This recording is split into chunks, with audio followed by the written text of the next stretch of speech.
ሰላም ቤተሰብ እንዴት ናችሁ? ደህና ናችሁ? እኔ እግዚአብሔር ይመስገን በጣም ደህና ነኝ። የሆነ ለመናገር ዛሬ ሊደብረኝ ይችላል። ምክንያቱም እንደዚህ ሃይሚ እንደዚህ ትሆናለች ብዬ አልጠበቅኩም። የሆነ ለመናገር እስከ 2 ቀን ድረስ አንድ ሰው እስከ 2 ቀን ድረስ ራሱ ስቶ ወድቆ ቢያንስ ትልቅ ሆስፒታል ስፔሻል የሆኑ ሆስፒታሎች ትልቅ ሆስፒታል ይኬዳል። ነገር ግን ሆስፒታሉ ራሱ የሆነ ትልቅ ሆስፒታል ራሱ አይመስልም በዚህ አጋጣሚ። ነገር ግን ሌላኛው ደግሞ እቺኛው ልጅ ምን አባቷ ልትሰራ እዚህ ጋር ቆመች? ገባችሁ አይደለ? ሃይሚና ተታመመችው እሷን ነበር ይዟት ይሄዱት አይደል እንዴ? ማለት በመኪና ነው ይዘው ይሄዱት። ልጅቷ እንዴት ሆስፒታል መጣች? ይሄንን ላቅ ፈልጋለሁ። ገባችሁ አይደለ? ምክንያቱም ሃይሚን አንስቷት ሲሄዱ አይታችኋል። እሷ ደግሞ ከኋላ ነው የቀረችው።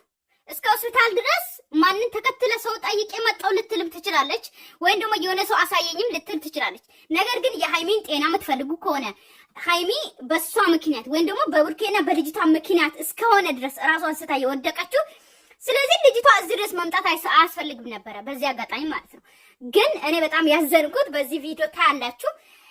ቪዲዮም ደግሞ ሃይሚ ቤት አይታችሁ ሊሆን ይችላል። ነገር ግን ብሩኬ ልጁ የራሱን ልጅ እንደሆነ ነው ያመነው። ገባችሁ አይደለ? ዲኤንኤ ይመረመራል ብለው ትናንትና እንግዲህ አውርቶ ነበረ። ዲኤንኤ እናስመረምራለን ብሎ ነበረ።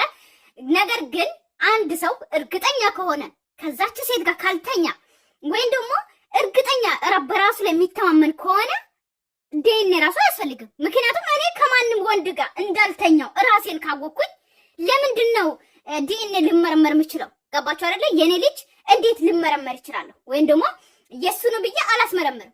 ገባችሁ አይደለ? ስለዚህ ብሩኬ እንደተኛ አምኗል ወይም ደግሞ ተጠራጥሯል።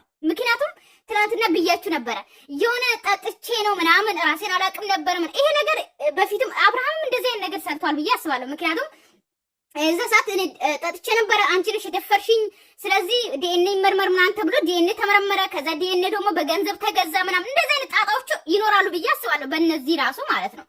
ምክንያቱም ይሄ ነገር አዲስ አይደለም። ነገር ግን ዛሬም ደግሞ ብሩኬ ደግሞ የኔ ልጅ ካልሆነ እንትን አለቅሽም እያላት ነበረ። ገባችሁ አይደለ? የኔ ልጅ ካልሆነ ግን መጨረሻ ላይ ተመርምሮ የኔ ልጅ ካልሆነ አለቅሽም እያለ ነበር። ያ ማለት እንግዲህ የሱ ልጅ እንዲሆን ይጠብቃል ወይም ደግሞ ተጠራጥረዋል ማለት ነው። ሲቀጥል ደግሞ አግኝቻት ነበረ፣ ግን ሳገኛት ደግሞ ምንም ነገር እንዳላደረኩ እርግጠኛ ነኝ፣ ግን ካደረኩም ደግሞ የሆነ ነገር አድርጋኝ ነው አለ ማለት ነው። ገባችሁ አይደለ? ምክንያቱም አብዛኛው ጊዜ ወንዶች እኛ ሴቶች ይሆን አውቃለሁ ማንንም ሰው ማንበርከክ እንችላለን ሴቶች ማለት ነው፣ ብላት አለን። ነገር ግን ቢሆንም ደግሞ ወንዶች ደግሞ ኤናክል ሞታችሁ ነው ወይስ ኤናክል ራሳችሁን ኤናክል ምን ቦታ ማለት የተኛ ሰው ራሱ ማለት ሞትና የተኛ ሰው አንድ ነው ይባላል አይደል? ነገር ግን በዚህ ልክ ራሳችሁን ጥላችሁ የእውነት አተኙ ትተኛላችሁ? አላምንም። ምክንያቱም እንዴት ራሱን ሰው ጥሎ ተኝቶ ወይም ደግሞ እንዴት ነው ጠጥቼ ነው ወይም ደግሞ በመጠጥ ነው እንደዚህ ያደረገች ምናምን ሊሉ እያሉ ነው ወንዶቹ ማለት ነው። ግን ብቻ እኔ አላምንም። ብቻ እኔ ከምንም በላይ የሃይሚን ሰላም ነው የምፈልገው። ሃይሚን ደህና እንድትሆን ነው የምፈልገው። ምክንያቱም በእናንተ ምክንያት የሆነ ነገር እንድትሆን አልፈልግም። እናንተ በተጨማለቃችሁ ጨምላቃዎች ማለት ነው። እኔ የበለጠ ያናደኝ ምን እንደሆነ ታውቃላችሁ? እዚህ ጋር ቡራ ማለት ነው። ገባችሁ አይደል? እኔ በብሩኬ እተማመናለሁ ብያቸዋለሁ ትናንትና። ነገር ግን እንደዚያ ነገር አያደርግም።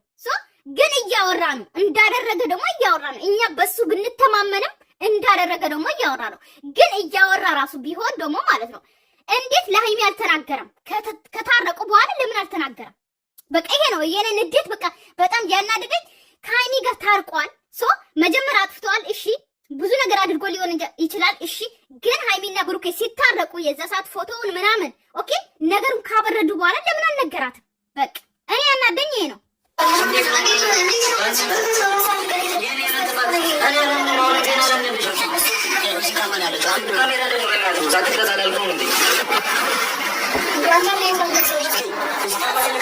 ታሞ ከመንፋቀቅ አስቀድሞ መጠንቀቅ ይላል የአገሬ ሰው ማለት ነው። እዚህ ድረስ መጣችሁ ደግሞ እዚህ ላይ ለዋላት